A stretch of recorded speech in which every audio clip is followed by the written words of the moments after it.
લોકસભામાં ઊભા રહેવા માટે હું રિટાયર નથી થતી કે નથી એની પાછળ મારો કોઈ સામાજિક અથવા રાજકીય લાભ ઉઠાવવાનો હેતુ. મારો નિર્ણય અત્યંત વ્યક્તિગત છે. અન્યથા આપ આપનો સમય સમાજ સેવામાં જ વિતાવશો ને? એ પણ મેં હજી સુધી નક્કી કર્યું નથી અને કરીશ તો પણ તમને હું ઉપયોગમાં આવવાની નથી. પણ કેમ? કારણ કે રિટાયર થયા બાદ હું આ શહેરમાં રહેવાની નથી. તો બેન તમે ક્યાં જશો? એ તમને જણાવવાની મને જરૂર લાગતી નથી. મારે ફક્ત રિટાયર જ નથી થવું પણ મારી આસપાસ રચાયેલા સઘળા બંધનોમાંથી મુક્તિ પણ મેળવવી છે. ઠીક છે બેન, તો હું રજા લઉં છું. પાઠક, તમારામાં રહેલો સમાજ સેવક ભ્રષ્ટ થવા લાગ્યો છે. સાવચેત રહેજો. કાવા દાવા રાજકારણ એ તમારો વિષય નથી પાઠક. બેન મને ક્ષમા કરો, ક્ષમા કરો બેન. મને હું જે કંઈ પણ બોલ્યો હતો એ ના છૂટકે બોલ્યો હતો. મને ખબર છે, કારણ કે એમાં સચ્ચાઈની રણક નહોતી પણ દંભનું બોદાપણું હતું. કોના કહેવાથી આ બધું બોલ્યા? આપના દીકરાના મનના સમાધાન માટે બોલ્યો હતો બેન. પણ એની પાછળનો આશય તો એટલો જ હતો કે સંસ્થાને લાભ થાય. પણ સારું થયું હું બોલ્યો તો મને સમજાયું કે તમે નિર્મોહ નિર્વિકારની કઈ સમાધિએ જઈને બેઠા છો. મારી ખોટી વાત સાચી માની તમે અમારી સંસ્થાનું અધ્યક્ષ પદ સ્વીકાર્યું હોત તો મનમાં આનંદ જરૂર થાત. પણ વર્ષોથી મનમાં સચવાયેલી તમારી પ્રતિમા જમીન દોસ્ત થઈ જા.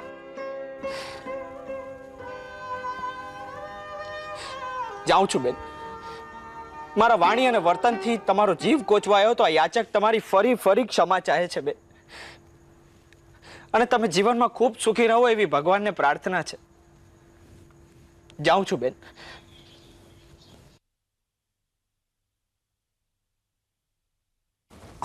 બાપ, પાઠક સાહેબ ગયા? મહેશ, જિંદગી આખી સમાજ માટે ફના કરી નાખતા સમાજ સેવકોની નિષ્ઠાને હવે પછી તારા પૈસાના જોરે ખરીદવાનો પ્રયત્ન નહીં કરતો. વીણા ભાભી, લતાબેનને દુખાવો પડ્યો છે. તમે લોકો ગાડી બહાર કાઢો, લતાબેને હોસ્પિટલ લઈ જવાના છે. બાપ, એવા બારી સામે શું જોઈ રહ્યા છો? લતાબેનની સુવાવડ આપણે કરવાની છે. તમે ગાડી કાઢો, અમે આવીએ જ છે.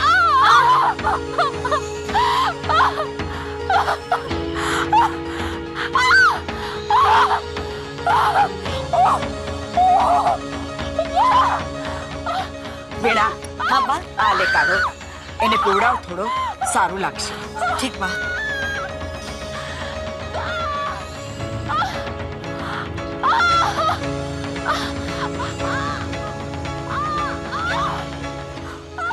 Hello, sunflower maternity hospital.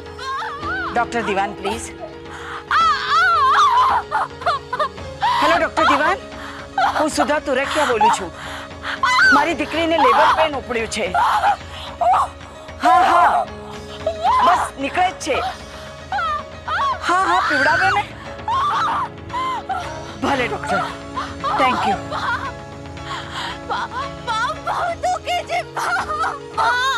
બસ લતાબેન, ચિંતા નહીં કરો, હમણાં જ પહોંચી જઈશું. ચિંતા નહીં કર બેટા, બધું સારું થઈ જશે. અખૂટ સુખ માટે દુઃખનું થોડું દાણ તો ચૂકવવું પડે બેટા. જા જા, બધું તું પણ ચાલ ને. બા, જા. બહુ દુખે. બા, ચિંતા નહીં કરો. તું પણ ચાલ ને. બા, તું પણ સાથે ચાલ ને.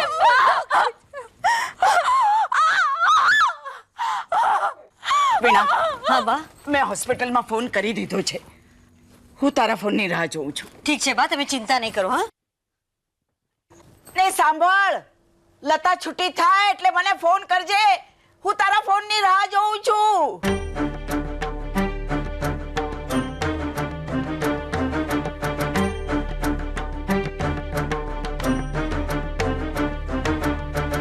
વૈષ્ણવજન તો તેને કહીએ જે પીડ પરાઈ જાણે રે. વૈષ્ણવજન તો તેને કહીએ જે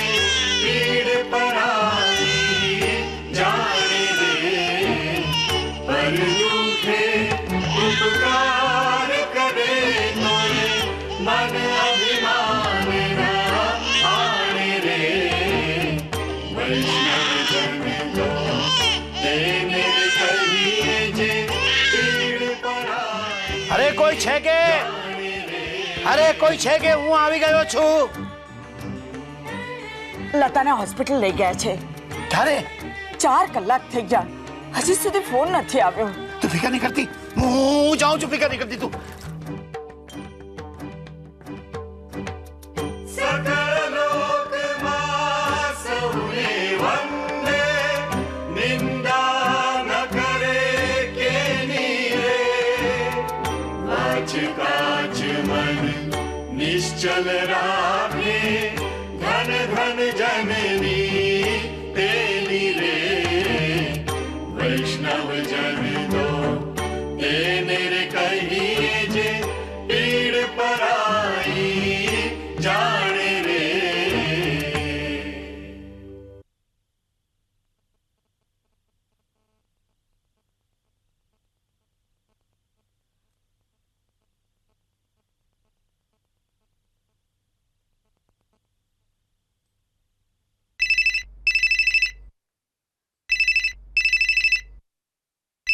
હેલો. હેલો બા, હું વીણા બોલું છું. હા બોલ વીણા. બા, લતાબેને બાબો આવ્યો છે. અને લતાની તબિયત કેમ છે? બંનેની તબિયત સારી છે બા. અને જો સાંભળ, આવતા આવતા દેરાસર જઈને આવજો. જો અંદર નહીં જતી, બહારથી જ માથું ટેકવીને આવજે.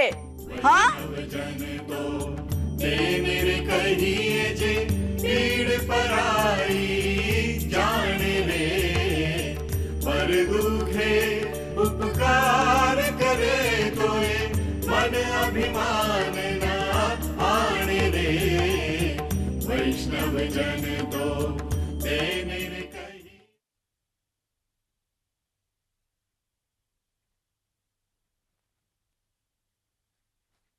નીરજ, હે નીરજ, મોટા મહેશ, હે જાય છે. તમારી માં 5 મિનિટમાં ઘર છોડીને જાય છે. અમને ખબર છે પપ્પા. તમને ખબર છે તો એને રોકી લો. હવે બાને રોકવી અમારા હાથમાં નથી પપ્પા. અરે ગાંડાઓ, એના પગમાં પડી જાઓ, હાડા પડો, પણ ગમે એમ કરીને રોકી લો પ્લીઝ. બાપુજી, અમે તો બધા પ્રયત્નો કરી જોયા.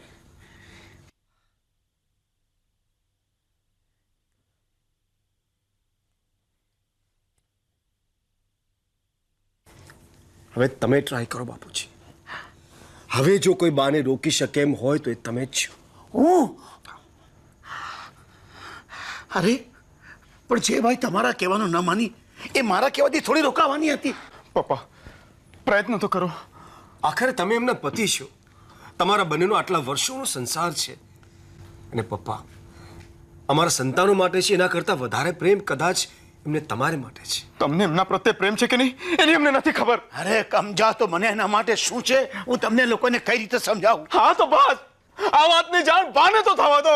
મોટા સમજાવવાને સમજાવવાનું તો આડા ક્યાંક ઢોલ મારી જશે ને. બાપુજી, નીરજ, બાપુજી, બાપુજી, તમે એકવાર પ્રયત્ન તો કરી જુઓ. કયા મોડે પ્રયત્ન કરી જો બેટા. આટલા વર્ષોમાં મેં એને પ્રેમથી ક્યારેય બોલાવી નથી, અને હવે બોલાવું તો કેવું ગાડો પડી જાઉં, બોથડ લાગુ, બોથડ. બાપુજી, તમે સિન્સિયરલી કહેશો તો હું કંઈ નહીં લાગે. એકવાર કહી તો જુઓ. પપ્પા ઠીક છે, તમે લોકો જાઓ, અંદર જાઓ.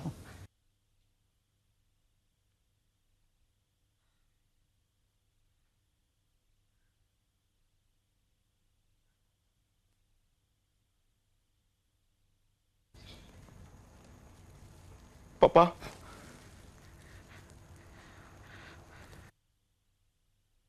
ઓલ ધ બેસ્ટ પપ્પા.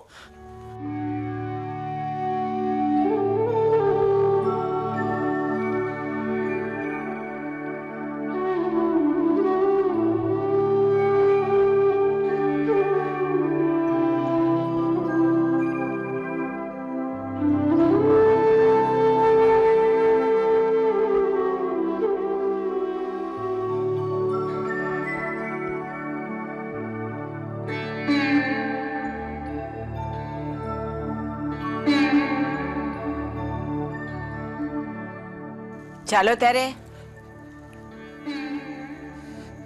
હું જાઉં છું. મારે તારી સાથે વાત કરવી છે. 5 મિનિટ, બસ 5 જ મિનિટ. ભલે બોલો. બેસ ને.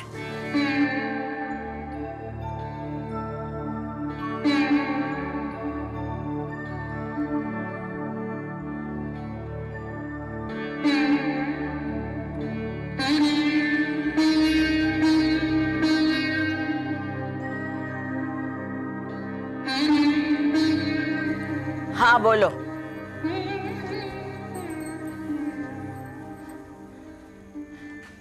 બોલો ને, મારી ગાડીનો સમય થાય છે.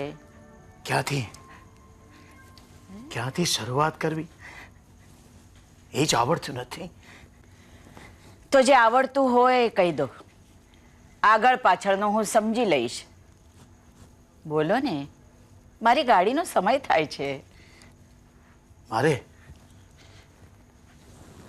મારે તારી માફી માંગવાની છે. શેને માટે? મેં તને ખૂબ સંતાપી છે. મને એવું ક્યારેય નથી લાગ્યું. હું તને ક્યારેય હરવા ફરવા નાટક સિનેમા જોવા નથી લઈ ગયો. મને ક્યારે સિનેમાનો શોખ હતો? મેં તને કપડાં નતા, દરદાગીના ક્યારેક કશું નથી આપ્યા. એનો પણ મને ક્યારે શોખ હતો? અરે ક્યારેક તો એવું થયું હશે ને, કઈ સ્ત્રીને રૂપાળા દેખાવાનું ન ગમે? જેને માટે રૂપાળા દેખાવું જોઈએ એ તો સદાય ઘરની બહાર રહેતા. પછી મને રૂપાળા દેખાવાનો અફસોસ ન હોય. એ વખતે મને એનું મહત્વ નહોતું સમજાયું. અને હવે સમજાયું. હું જવા નીકળી ત્યારે મને માફ કરી દે. હું દુષ્ટ છું, પાપી છું, ઘાતકી છું, સ્વાર્થી છું. મને તારી જરૂર છે. તું આ ઘરમાં નહીં હોય એ વિચાર સુદ્ધા નથી કરી શકતો. તારા વગર મારું શું થશે? અરે ઘરમાં તો ઘરમાં પણ મને બહાર પણ કોઈ નહીં પૂછે. તું છે તો મારી કિંમત છે, નહીં તો કાળો કૂતરો નહીં સૂંઘે. બસ આ જ કારણસર હું ન જાઉં? નહીં, મને તારી જરૂર છે.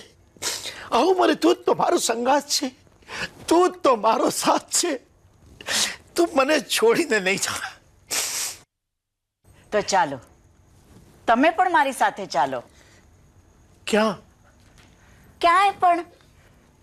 જ્યાં રસ્તો દેખાશે ત્યાં જઈશું. નહીં દેખાય તો સાથે મળીને કેડી કંડારશું. પણ કરશું શું?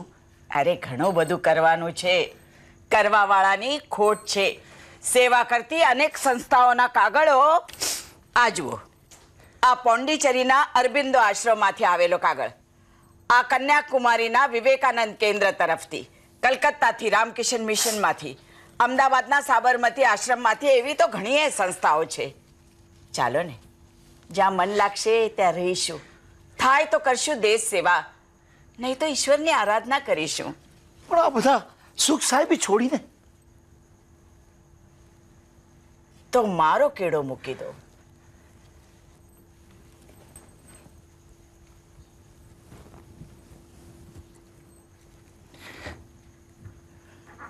સુધા,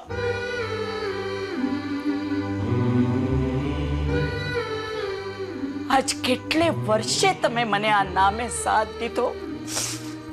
શું કામ આ સાથ પાડ્યો? મહા મુશ્કેલીએ મોહ માયાના બંધનોને મેં મારાથી દૂર કર્યા હતા. બધા જ લેબોલો ઉડી ઉડીને પાછા મને વળગવા લાગ્યા. શું કામ આ સાથ પાડ્યો? અને તે પણ 30 વર્ષ પહેલા પાડ્યો હતો એવો સાથ. જે વાતોને 30 વર્ષમાં ક્યારે નથી કહી શક્યો એ હું તને આજે કહેવા માંગુ છું. સુધા, સુધા, હું તને ના ભૂલશો એ શબ્દ. મોહની ગરતામાં મારે પાછા નથી ફસાવું. અને બોલવો જોઈએ શબ્દ તો ચાલો મારી સાથે આપણા પૂર્વજોની જેમ આપણે પણ વાનપ્રસ્થ ઓઢી લઈએ.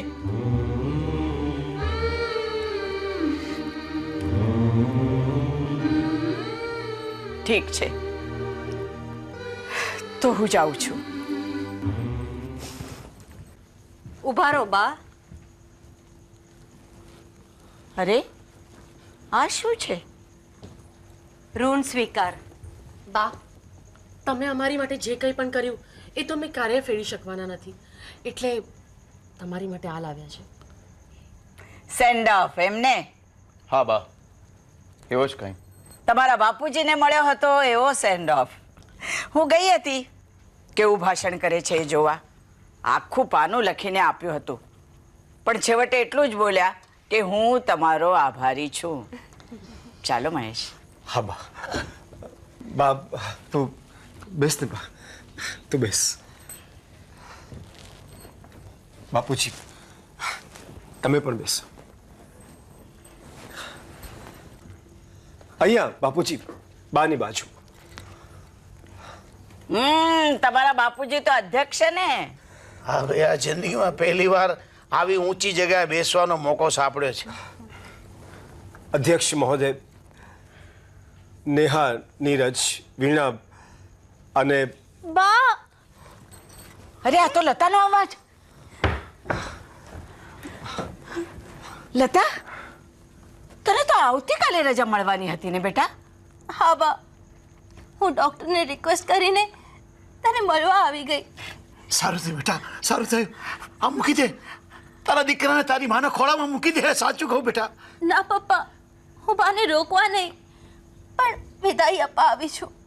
અરે મૂરખ ના બંધ છોકરી, હવે રોકાશે તો તારા થકી જ રોકાશે. મૂકી દે કહું છું. ના પપ્પા, જે દૈવત દુનિયાની કોઈ સ્ત્રીએ નથી દાખવ્યું એ મારી માએ દાખવ્યું છે. એના આડે આવવાનો પાપ હું નહીં જ કરું. બા, મને તારી માટે અભિમાન છે. બા, જતા જતા મારા બાળકને આશીર્વાદ આપતી જા. માના આશીર્વાદ તો સદાય બાળકોની સાથે જ હોય.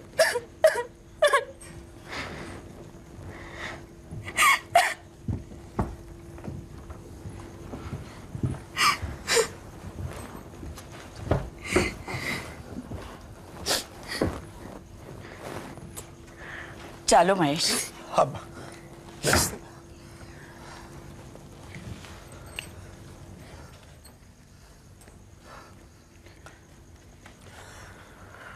અધ્યક્ષ મહોદય,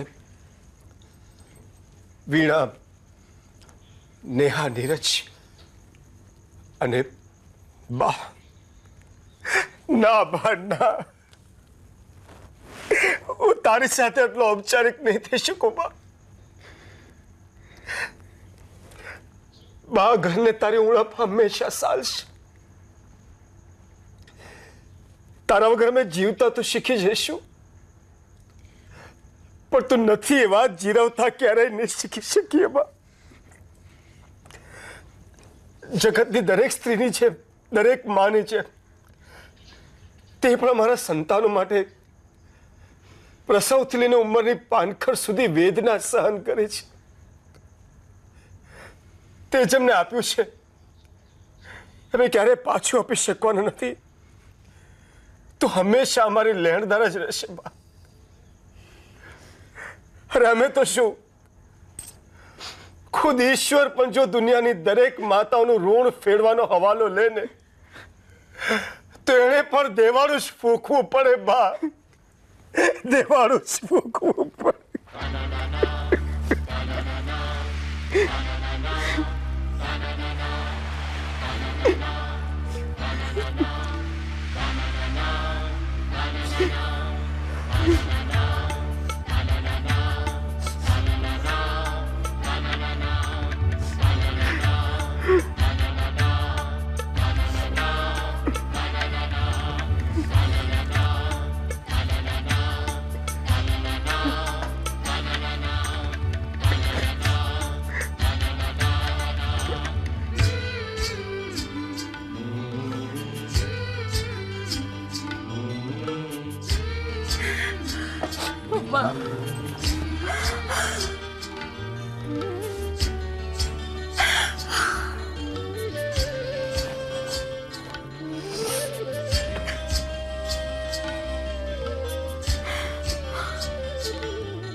હવે ભાષણ.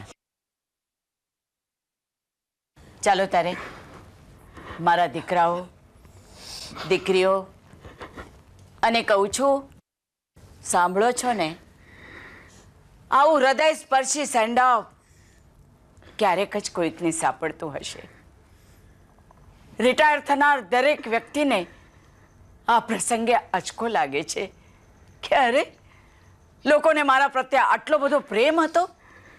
પણ આ એક પ્રથા છે, રિવાજ છે. જનાર વ્યક્તિ માટે ગળગળા થઈને બોલો તો એને સારું લાગે. આપણે કોઈકને સ્ટેશન પર મૂકવા ગયા હોઈએ ત્યારે નહીં, ગાડી ક્યારે ઉપડે એની જ રાહ જોતા હોઈએ છે. વારંવાર ઘડિયાળ તરફ જોતા હોઈએ અને જ્યારે ગાડી ઉપડે ત્યારે મસ્તા જ ગાડી સાથે ચાલવા લાગીએ અને ગાડી દેખાતી બંધ થાય ત્યાં સુધી હાથ હલાવતા હોઈએ છે. જનાર વ્યક્તિને સારું લાગે છે. પણ આ એક પ્રથા, રિવાજ, એનું નામ સેન્ડ ઓફ. મારા માટે તમને બધાને પ્રેમ છે એટલે જ હું આ સેન્ડ ઓફને માન્ય રાખું છું. અન્યથા ભાવનાઓનું પ્રદર્શન કરતી દરેક રૂઢી પ્રત્યે મને ચીડ છે, હશે.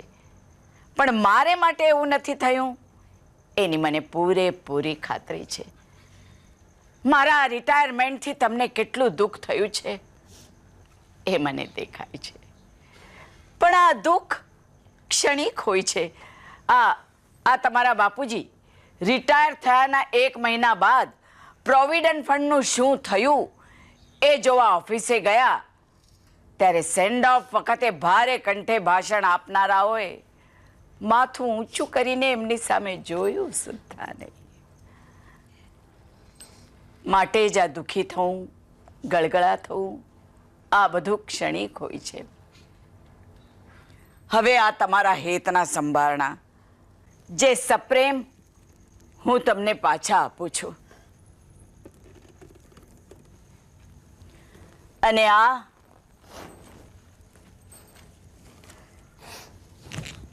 મારી વહુઓ માટે સંસારની કેડી પર કામ લાગે તો આ સૂચનાઓનો અમલ કરજો. અને અધ્યક્ષ શ્રીનો ખ્યાલ રાખજો. એમને અધ્યક્ષ સ્થાને જ રહેવા દેજો. તમને સૌને મારા અંતઃકરણપૂર્વકના આશીર્વાદ. અને હવે વિદાય.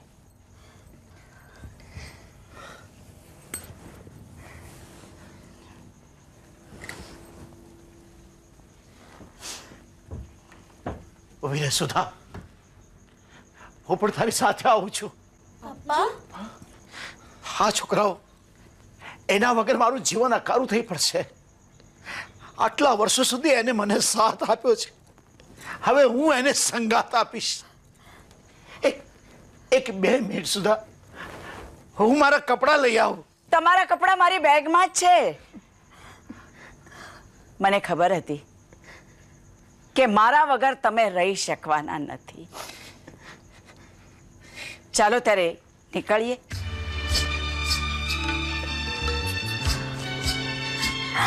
આવજો.